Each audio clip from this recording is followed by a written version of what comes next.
हा जी आर म्हणजे तुमच्या तोंडाला पुसलेली पानं आहेत. जिसकी जितनी संख्या भारी उसकी सत्ता में भागीदारी, हाच नियम लावला पाहिजे. आम्ही सगळे देशाचे मालक आहोत.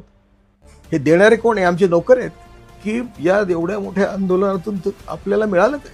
जरांगे पाटलांचा बिचाराचा त्याग मोठा आहे, पण त्यांना मी रडून सांगितलं होतं फोन करून की तुम्ही हे बरोबर करत नाही, मराठ्यांचं अतोनात नुकसान होणार आहे, तुझ्या पण तब्येतीचं नुकसान होणार आहे. या जे आरचा सगळा मजकूर जर बघितला तर तुम्हाला तलाट्यापासून ग्रामपंचायत अधिकारी, कृषी सहाय्यक अधिकारी, ज्यांची तुम्हाला तोंड बघायला नको त्या सगळ्यांकडे जावं लागणार आहे. आणि याच्यातून शेवटी कोर्ट आहे. हे जे तुम्हाला कबूल केलं आज, हे कुठल्याही कायदेशीर कसोटीवर बसणारं नाही.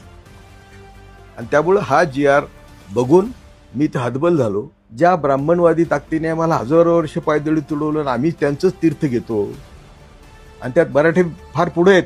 कुठला स्वर्ग, कुठला नरक, कुठले 33 कोटी देव, कायम तुम्हाला काल्पनिक जगात ठेवून तुम्हाला मूर्ख बनवण्याचं काम ज्यांनी हजारो वर्ष केलं, जी आर काढून त्यांनी हेच काम केलेलं आहे. कायदेशीर आरक्षण जर द्यायचं असेल तर ते केंद्र आणि राज्य मिळूनच देऊ शकतो. दोन्हींचे पॉवर असे आहेत की ते एकमेकाला